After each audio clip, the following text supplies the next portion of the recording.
سلام بینندگان عزیز، در برنامه اخباری آزادی خبرهای جهان و تاجیکستان را تقدیم شما میکنیم. امروز 13 ینور و من شعلو گلخوجت در خدمتتان هستم. نخست نامگویی موضوعهای روز. راهها و آبهای یخبسته سرمای طاقت فرسا بعد 15 سال به تاجیکستان برمیگردد. مقامات ساکنان را به احتیاطکاری دعوت میکنند. وضعیت بده بخیر نیست و نمک پاک نشده. راه برای مردم طلب کرده است. حامیان حقوق شکایت دارند که روسیه قانون اگنت خارجی را برای تعقیب آنها استفاده میبرد. البته ما تنها به خاطر آنکه کسی فعالیتی ما را قطع کردن میخواهد سازمان را برهم نمیدهیم. و ساکنان یک محله در خوجند طلب دارند که در جای بازی کودکانشان بینای نو ساختن نشود. اینجا با ساختن اینجا با میسازن. چه میشد این؟ اداره هواشناسی تاجیکستان امروز با نشر یک آگاهی در وبسایت رسمیش گفت که از روز 14 تا روز 18 ینور هوا در بعضی از ناحیه‌های کوهی تا 27 درجه سرد می شود. به قول هواشناسان این گونه هوای فوق‌العاده خنک در کشور ماه ینور سال 2008 مشاهده شد، ولی آن سال هم حرارت هوا تا 25 درجه زیر صفر بود. حالا از ساکنان تاجیکستان خواسته شده است که به ضرورت از طریق راه‌های کوهی حرکت نکنند و جان خود را در خطر نگذارند. همکاران ما علیشیر ظریفی و براد یوسفی در گزارششان از پیامد سردی در دوشنبه میگویند. سردی های شدید 3 روز اخیر صرف نظر از تدابیر عاجل مقامات برای ساکنان مشکل ایجاد کرده است. اگر روز اول بارش برف حرکت نقلیات به مشکل روبرو گردیده بود، حالا حرکت ساکنان در راهروهای یخبسته پایتخت خطرزا شده است. وضعیت بده بخیر نیست و نمک پاک نشده. راه برای مردم طلب کرده است. البته خطرناک میزنه، دست پشت میشکنه، توکای دختر میده زوران اولا میکنی. در این روزهای سرد خطر دیگر یخچال‌های عظیم از بالای بناهای بلند طبقه پایین شده است. صحنه‌های زیادی به مشاهده می‌رسد که زیر آنها راهرو است. در برخی بناهای استقامتی مخصوصاً حولی‌ها آب نوشاکی یخ بسته ساکنانش به آب ماندند. یخ بود اکجان، آب به حد یخ بود. از آب هم خیلی آب نبوده کروچی اکد هم خیلی. شبکه‌های اجتماعی در این روزها با میدان شکایت کاربران از نظام گرمایدهی پایتخت تبدیل شده است. اکثریت شکوه دارند که در این روزها حرارت لوله‌های گرمایدهی به طور کافی گرم نیست و آنها مجبورند که برای گرم کردن منزلشان از پیچ‌های برقی استفاده برند. سال گذشته ما حتی به کرپا به ادیال خو می‌رفتیم. این سال باشد مثلا در گرمایدهی همین شبکه‌های گرمایدهی عموما مثلا در بنش دست میکوید شیرگرم است. نسبت سال گذشته اینقدر خوب نیست. 3-4 شد همین چیز ادامه دارد. چنین نگرانی‌ها در حالی است که در مقامات شهر دوشنبه گفتند برای تازه نمودن راه‌ها از برف و تامین بخطری نزدیک 200 عدد تکنیک را سفربر نمودند. با اطلاع مقامات پایتخت برای تازه کردن راه و خیابان‌ها از برف حدود 3500 نفر کارمندان کمونالی پایتخت و مؤسسه‌های نگهداری راه‌ها جلب شدند. آنها برای تامین بخطری رانندگان کنار راه‌ها را پاک کرده و در راهروها مواد ضد لغزش می‌پاشیدند. سردی تنها مشکلی نیست که مردم تاجیکستان را اذیت می‌دهد. ما در این باره کمی دیرتر صحبت خواهیم کرد. حالا می رویم به روسیه. گروه هلسینکی مسکو که در دوران حکمرانی لئونید برژنیو و جانب عالمان و فعالان دیگراندیش شوروی تأسیس یافته بود برای ادامه کار خود تلاش می‌کند. ماه ینور دادگاه مسکو درباره فعالیت این سازمان قرار قبول خواهد کرد. این همان دادگاه است که سال گذشته سازمان حامی حقوق بشر مموریال را در پس منظر سرکوب جامعه شهروندی در روسیه بسته بود. تفصیلات در گزارش کیومرسیاتا. گروه هلسینکی مسکو برای ادامه کار در روسیه مبارزه می‌برد. وزارت عدلیه برای برهم دادن سازمان به دادگاه شکایت برد. مسئولان وزارت دعوا دارند که سازمان تنها در مسکو ثبت نام شده ولی کارش را بیرون از حدود پایتخت به راه مانده است. وزارت عدلیه با مراجعت خطی ما به والی سنت پتربورگ برای دفاع از شرکت‌داران پیکت‌های یککسه اشاره می‌کند. با ما اجازه نیست که به سنت پتربورگ نویسیم. آیا ما می‌توانیم به کسی در آنجا زنگ زنیم؟ آیا شریکان منطقوی ما می‌توانند یا این هم من است؟ این خیلی ناروشن و نادرست می‌باشد. گروه هلسینکی مسکو سال 1976 تأسیس یافت و قدیمترین سازمان دفاع از حقوق انسان در روسیه است. آن زمان اتحاد شوروی سازشنامه هلسینکی را امضا نمود که طبق آن کشورهای عضو باید معیارهای حقوق انسان را رعایت کنند. این سازمان از روزهای اول تأسیسش زیر تعقیب و فشار بود. ما تعقیب‌های آن سال‌ها را در یاد داریم که با وضعیت امروز شباهت‌های زیاد دارد. البته ما تنها به خاطر آنکه کسی فعالیت ما را قطع کردن می‌خواهد سازمان را برهم نمی‌دهیم. ما نیت داریم از حقوق‌های کنستیتوسیونی خود استفاده نماییم، از جمله آزادی اتحادیه و بیان، جستجو و پنهان‌کنی اطلاعات. یکی دیگر از سازمان‌های معروف دفاع از حقوق انسان در روسیه نیز تحت فشار است. مرکز ساخاروف اخیراً برای نقض قانون درباره اگنت خارجی 5 میلیون روبل و یا حدود $73,000 جریمه شد. ما در مدت کمتر از یک روز از مرافعه آگاه شدیم. در این باره نخست از رسانه‌ها خبر یافتیم و تنها روز 22 دکبر در تلگرام پیام‌ها گرفتیم. دادگاه روز 23 دکبر تعیین شده بود و این جایز است که پرونده برهم دادن سازمان مموریال را به یاد آوریم. از اول آنها نیز به یک قطار نقض قانون درباره اگنت‌های خارجی متهم می‌شدند. مموریال یکی از سازمان‌های اجتماعی با نفوذ در روسیه بود. ماه دکبر سال 2021 دادرس حکمی برهم دادن این سازمان را برای ویران کردن قانون درباره اگنت خارجی صادر کرد. حالا همین دادرس برای پیش بردن مرافعه گروه هلسینکی مسکو تعیین شده است. قرار است مرافعه دادگاهی دوام ماه ینور صورت بگیرد.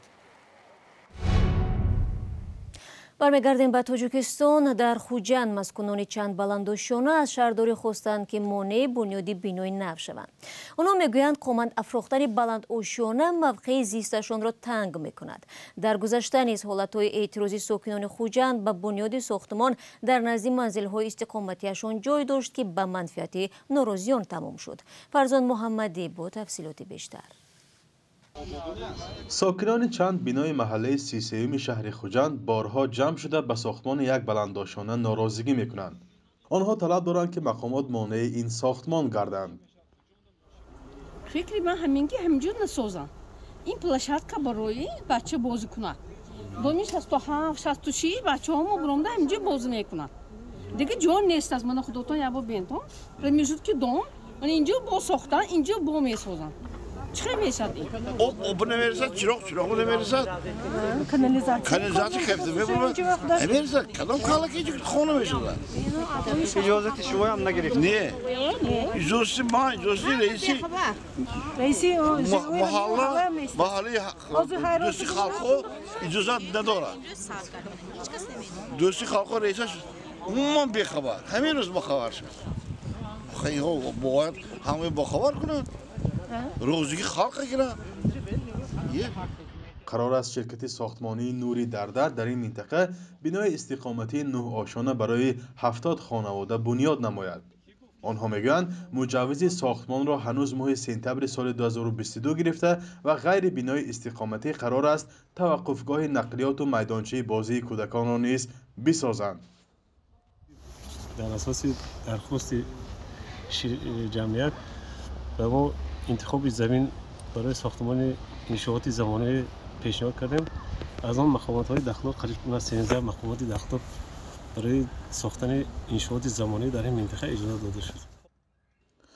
شهرداری خوجند در نشست خبری سال گذشته عاید بحث ساختمان‌های نو گفته بود که اکثریت آنها طبق نقشه گنرالی مجوز می‌گیرند و ساخته می‌شوند. ولی ساکنان بناهای اطراف آن میگویند ساختمان بناهای نو موقع زیستی آنها را تنگ می‌کند و آنها را ناراحت می‌سازد.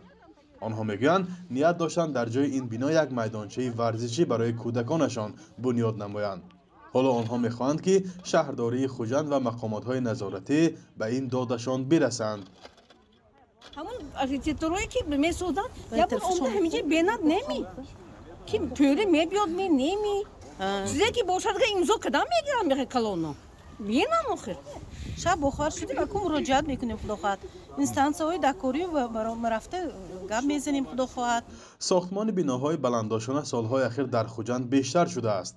برخی از ساکنان میگویند شرکت‌ها هنگام ساختمان بیشتر منفعت‌های خود را به نظر می‌گیرند.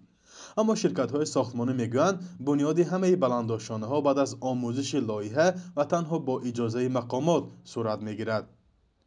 طبق آمار رسمی بحث‌های وابسته به منزل در 2 سال اخیر زیاد شده است. دادگاه‌های کشور سالانه صدها پرونده را عاید به این مسئله بررسی می‌کنند. فرزا محمدی، رادیو آزادی، شهر خوجند.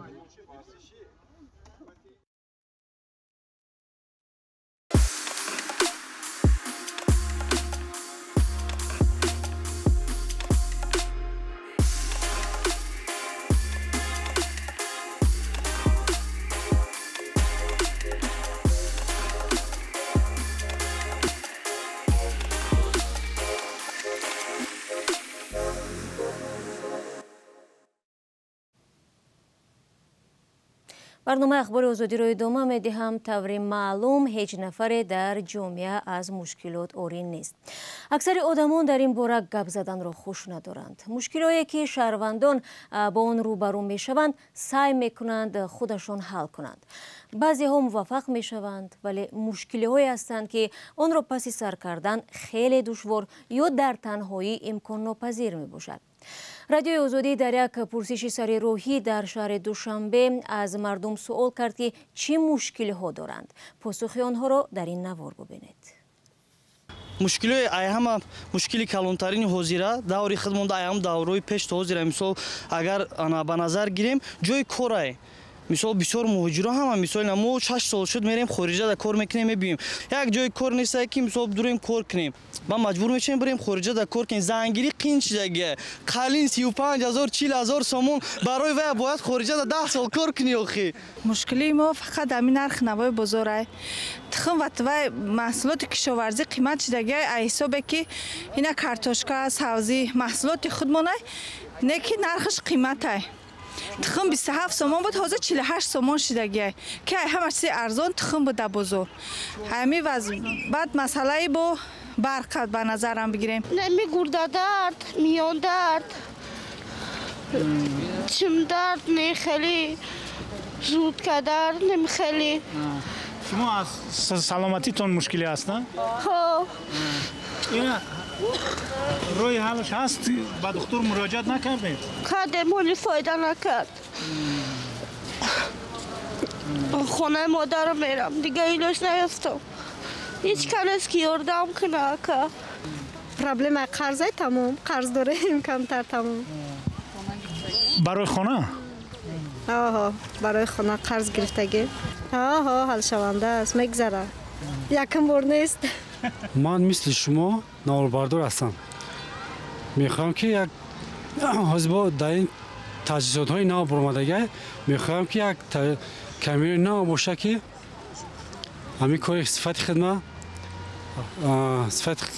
کاری خدمت پیش برم. مثال خنوکی خانه‌مون هم خنکن سویتامون میبرن گریون میشون اتاپلینیوم خوش رو کار نمیکنن. مشکلاتی که در زندگی میبید مشکلات زندگی اینا خودش حل شوندن. انسان باید در طرز سالم باید در همه جا مهنت کنه زحمت کشد البته که یگان مشکلی پیدا نمیشد برای این آدمی سالم. مقصد بعد ختم دانشگاه و همه پیشکش میکنن جای کار پیشکش میکنن و با اون نفرایی که باز نمیفهمن جای کار کردن که ممکن مزد معاششون کم باشد ممکن یگان پرابلم دیگه داشته باشن. و یک خبر دیگر دوستان کلوب به تحقیق مرگ یک سربازی از نویه واسه آغاز کرده است که فقط 2 ماه پیش برای خدمت به ارتش رفته بود.